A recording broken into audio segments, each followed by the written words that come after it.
ಇರ್ಬೋದು. ಈ ರೀತಿ ರೈಸನ್ನು ಮಾಡಿದಾಗ ಇದರಿಂದ ಬರುವಂಥ ಗಂಜಿಯಿಂದ ನಾವು ಫೇಸ್ ಪ್ಯಾಕನ್ನು ರೆಡಿ ಮಾಡ್ಕೊಳ್ಬೋದು. ಇವಾಗ ವಿಂಟರ್ ಸೀಸನ್ ಅಲ್ವಾ, ನಾವೆಷ್ಟು ಸ್ಕಿನ್ ಕೇರ್ ಮಾಡಿದ್ರೂ ಒಬ್ರೊಬ್ಬರ ಸ್ಕಿನ್ಗೆ ಜಾಸ್ತಿ ಪಿಂಪಲ್ ಎಲ್ಲ ಆಗ್ತಾ ಇರುತ್ತೆ. ಆಯಿಲಿ ಸ್ಕಿನ್ ಇದ್ದವ್ರಿಗೆ, ಡ್ರೈ ಸ್ಕಿನ್ ಇದ್ದವ್ರಿಗೆ ಒಬ್ರೊಬ್ರಿಗೆ ಮುಖ ಎಲ್ಲನೂ ಒಡೆದೋಗ್ತಾ ಇರುತ್ತೆ. ಸೊ ಅಂಥವ್ರು ಈ ಒಂದು ಕ್ರೀಮನ್ನು ಯೂಸ್ ಮಾಡ್ಬೋದು. ಸೊ ಬನ್ನಿ ಇದನ್ನು ಹೇಗೆ ರೆಡಿ ಮಾಡ್ಕೊಳ್ಳೋದು ಅಂತ ಹೇಳಿ ತೋರಿಸ್ತಾ ಇದ್ದೀನಿ. ನೋಡ್ತಾ ಇದ್ದೀರಲ್ವಾ, ಇವಾಗ ನಾವು ಅನ್ನ ಬಸಿದಂಥ ಗಂಜಿನ ಇದನ್ನು ನಾನು 1 ಅವರ್ವರೆಗೂ ಫ್ರಿಜ್ಜಲ್ಲಿ ಸ್ಟೋರ್ ಮಾಡಿದ್ದೀನಿ. ಫ್ರಿಜ್ಜಲ್ಲಿ ಇಟ್ಟ ತಕ್ಷಣ ಇದು ಈ ರೀತಿ ಗಟ್ಟಿ ಹದಕ್ಕೆ ಬರುತ್ತೆ, ಒಂಥರ ಕ್ರೀಮಿ ಆಗಿರುತ್ತೆ.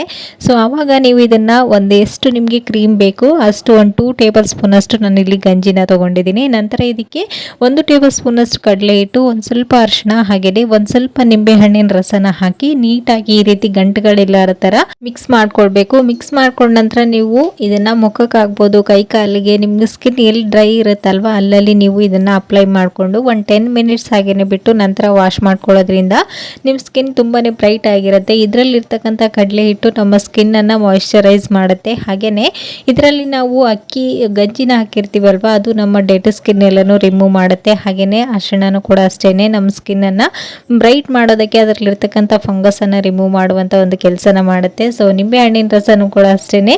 ಸೊ ಅದರಲ್ಲಿ ವಿಟಮಿನ್ ಸಿ ಇರೋದ್ರಿಂದ ನಮ್ಮ ಸ್ಕಿನ್ ತುಂಬಾ ನೀಟಾಗಿ ಕಾಣಿಸುತ್ತೆ. ಓಕೆನಾ, ಅದರಲ್ಲಿರ್ತಕ್ಕಂಥ ಡರ್ಟಿ ಏನೆಲ್ಲ ಇದೆ ಅಲ್ವಾ ಅದೆಲ್ಲನೂ ಕ್ಲೀನ್ ಮಾಡುತ್ತೆ. ಸೊ ಈ ಟಿಪ್ಸ್ ಕೂಡ ಖಂಡಿತ ಈ ವಿಂಟರ್ ಸೀಸನ್ನಲ್ಲಿ ವರ್ಕ್ ಆಗುತ್ತೆ.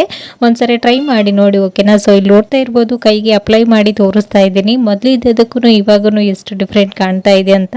ಸೊ ಈ ಕ್ರೀಮನ್ನು ಒಂದ್ಸಲ ಮಾಡಿ ನೀವು ಫ್ರಿಜ್ಜಲ್ಲಿ ಸ್ಟೋರ್ ಮಾಡಿ 1-2 ಡೇಸ್ ಇದನ್ನು ಬಳಸ್ಬೋದು. ಸೊ ಈ ಟಿಪ್ಸ್ ಕೂಡ ಖಂಡಿತ ವರ್ಕ್ ಆಗುತ್ತೆ.